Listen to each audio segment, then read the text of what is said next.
अब मुआहदे नहीं महाज बन रहे हैं और इत्तेहाद नहीं सिर्फ बंदियां साफ दिखाई दे रही हैं। नई दिल्ली और तल अबीब का सारा मंसूबा बेनकाब हो गया है।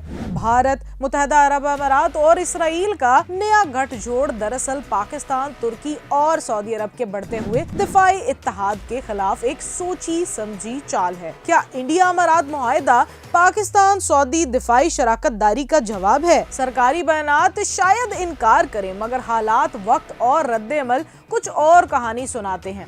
ये मुआहदा शायद बराह रास्त जवाब ना हो, मगर एक वाज़ेह इशारा जरूर है कि हित्ते में अब हर कदम, हर हाथ मिलाना और हर दस्तखत एक बड़े खेल का हिस्सा बन चुका है। मुत्तहिदा अमारात ने इस बार पर्दा नहीं रखा, बल्कि वाज़ेह कर दिया है कि इसकी पुश्त पर इसराइली हिकमत अमली खड़ी है और सारा मंसूबा नई दिल्ली और तल अबीब की मेज पर तैयार हुआ है। इधर तुर्की की पोजीशन इस खेल में सबसे ज्यादा चौंकाने वाली है। अंकारा न सिर्फ इस्लामाबाद के साथ खड़ा है, बल्कि रियाज के साथ भी फासले समेट रहा है, और यही वो मसलत है जो भारत के लिए सबसे बड़ा स्ट्रैटेजिक डरावना ख्वाब बन चुकी है। आइए आपको दिखाते हैं कि शेख मोहम्मद बिन ज़ैद के भारतीय दौरे में क्या कुछ तय हुआ। ये दौरा महज 3.5 घंटों का था, मगर इसके असरात घंटों, दिनों और शायद बरसों तक गूंजते रहेंगे। शेख मोहम्मद बिन ज़ैद का अचानक नई दिल्ली उतरना, मोदी का खुद इस्तकबाल करने के लिए एयरपोर्ट पहुंचना और फिर एक मुख्तसर मुलाकात के बाद दिफाई शराकत दारी का ऐलान, ये सब कुछ इतना तेज हुआ कि खुद इंडियन मीडिया भी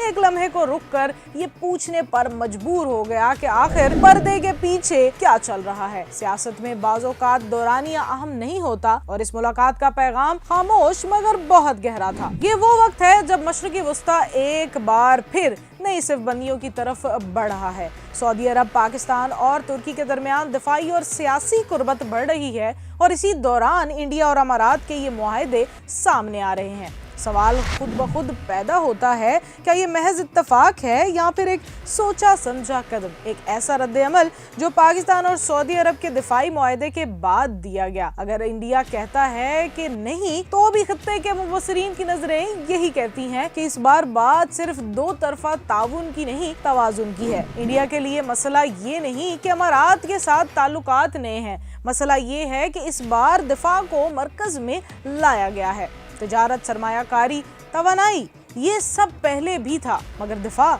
वो एक वाज़ेह सिग्नल है, खास तौर पर ऐसे वक्त में जब पाकिस्तान ना सिर्फ सऊदी अरब के साथ दिफाई मुआहदा कर चुका है, बल्कि तुर्की के साथ भी अस्करी ताउन को गहरा कर रहा है। इंडिया को अचानक एहसास हुआ है कि मगरबी एशिया में वो अकेला नहीं खेल रहा, और शायद इसी एहसास ने नई दिल्ली को ये कदम उठाने पर मजबूर किया। दिलचस्प बात ये है कि अमारात तो खुद एक पेचीदा खेल खेल रहा है। एक तरफ सऊदी अरब के साथ रिवायती रिश्ता, दूसरी तरफ इसराइल के साथ खुले ताल्लुकात, और अब इंडिया के साथ दिफाई शराकत दारी। अबू धाबी की पॉलिसी वाज़ेह है, किसी एक महवर पर इन्हिसार नहीं, बल्कि हर सिमत में दरवाजे खुले रखना। लेकिन मसला ये है कि जब आप हर सिमत में तवाज़ुन बनाने की कोशिश करते हैं, तो किसी न किसी तरफ पैगाम जरूर चला जाता है, और इस बार ये पैगाम रियाज, इस्लामाबाद और अंकारा तक साफ पहुंच गया है।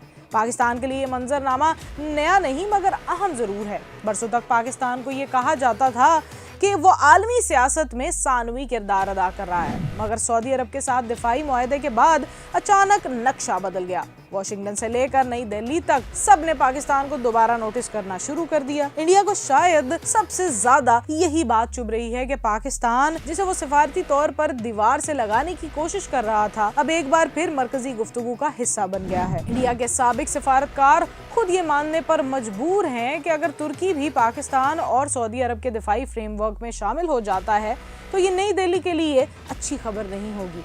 यही वो खौफ है जो इंडिया के मगरबी एशिया पॉलिसी में बेचैनी पैदा कर रहा है।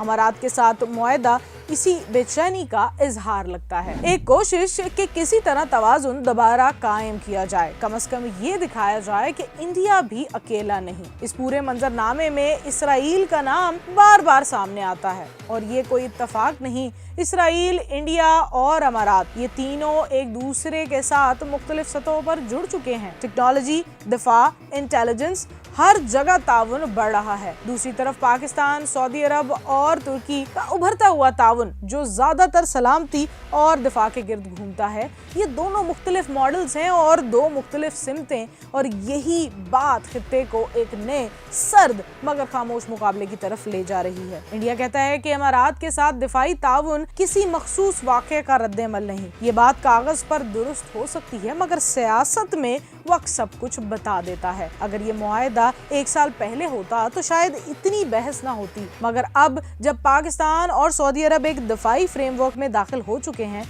इस ऐलान को सादा इत्तफाक कहना मुश्किल है। सिफारतकारी में अक्सर बातें कही नहीं जाती, सिर्फ की जाती हैं, और यही सबसे ऊंची आवाज होती है। सऊदी अरब का किरदार यहाँ खास तौर पर अहम है। रियाज ने वाज़ेह कर दिया है कि वो अपनी सलामती के मामले में पाकिस्तान पर भरोसा करता है। ये एतमाद रातों रात पैदा नहीं हुआ, ये दिहाइयों की अस्करी शराकत दारी का नतीजा है।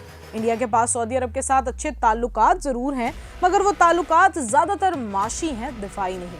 यही वो खला है जिसे इंडिया अब अमारात के जरिए पुर करने की कोशिश कर रहा है। तुर्की की पोजीशन भी दिलचस्प है। अंकारा ना सिर्फ पाकिस्तान के करीब बल्कि सऊदी अरब के साथ भी ताल्लुकात बेहतर बना रहा है। इस मसलत पाकिस्तान, सऊदी अरब, तुर्की की मजबूती इंडिया के लिए एक स्ट्रैटेजिक चैलेंज बन चुकी है। इसीलिए इंडिया हर उस हरकत को गौर से देख रहा है जो इसके इत्तेहाद को मजीद मजबूत करे, और अमारात के साथ दिफाई मुआहदा इसी तनाजुर में देखा जा रहा है। अमारात की खामोशी भी बहुत कुछ कहती है।